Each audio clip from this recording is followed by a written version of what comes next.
नमस्कार साथियों, आज एक ऐसे जननायक की जयंती है जिसकी सुंदर मुस्कान और खूबसूरत व्यक्तित्व ने हम सब के दिलों में एक अमिट छाप छोड़ दी।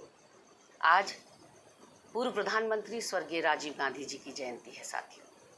अपने प्रिय नेता के चरणों में नमन करते हुए, उनको श्रद्धा सुमन अर्पित करते हुए, स्मरण करते हुए उनके विषय में 2-3 बातें आप सबके सामने रखना चाहते हैं। साथियों, स्वर्गीय राजीव गांधी जी का प्रधानमंत्री के रूप में कार्यकाल मात्र 5 वर्ष का था, लेकिन मात्र इन 5 वर्षों में अतुलनीय और अभूतपूर्व कार्य राजीव जी करके गए जो मील का पत्थर साबित हुए। वह दूर संचार क्रांति के प्रणेता के रूप में, जनक के रूप में जाने जाते हैं।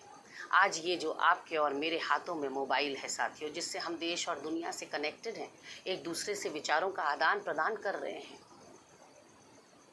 आज कोरोना महामारी के बुरे दौर में, विपदा के दौर में अगर हमारे बच्चे घर बैठे ऑनलाइन शिक्षा ग्रहण कर पा रहे हैं तो ये उन्हीं की देन है।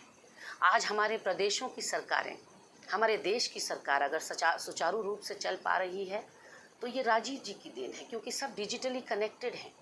कंप्यूटर क्रांति उनके वक्त, उनके दौर में आई और आज उसी का नतीजा है कि हम सब घर बैठे सारी जानकारी प्राप्त कर सकते हैं। समाज के हर वर्ग को कुछ ना कुछ सौगात दी साथियों।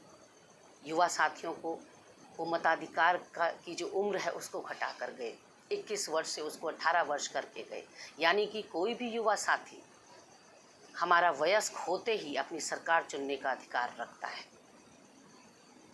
छोटे छोटे बच्चों के लिए, नन्हे मुन्ने बच्चों के लिए तो ऐसा कार्य करके गए साथियों कि जिसके लिए उनको सदैव याद रखा जाएगा। नवोदय विद्यालय की स्थापना करके गए।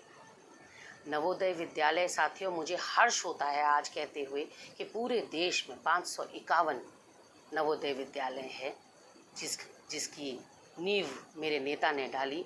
आज 1,80,000 छात्र वहाँ अध्ययनरत हैं और वो भी निःशुल्क। कक्षा 12वीं तक उन छात्रों को निःशुल्क शिक्षा दी जाती है।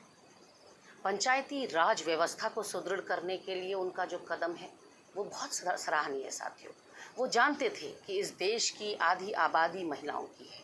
उन महिलाओं को राजनीति में अग्रणी स्थान देने के लिए उन्होंने एक मसौदा अपने कार्यकाल में तैयार करवाया। वो चाहते थे कि सत्ता का विकेंद्रीकरण हो। वो चाहते थे कि लोकतंत्र गांव-गांव पहुँचे। इसलिए उन्होंने एक मसौदा तैयार किया जिसको अमली जामा उनकी मृत्यु के 1 साल बाद पहनाया गया 73वें और 74वें संविधान संशोधन के रूप में।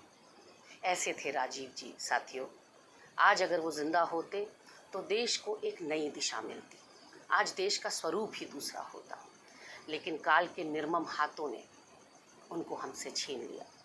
21 मई 1991 को तमिलनाडु के श्री पेरम्बदूर में एक आतंकी हमले में उनकी हत्या कर दी गई।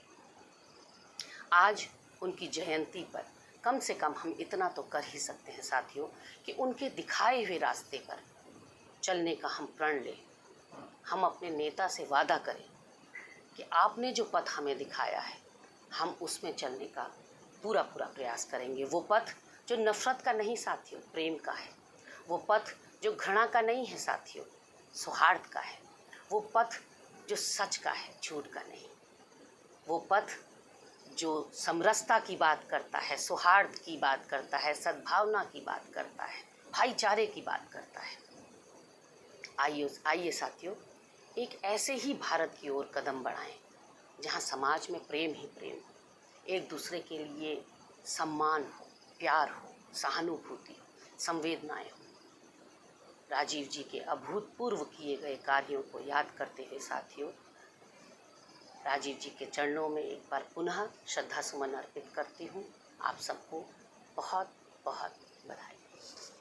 नमस्कार।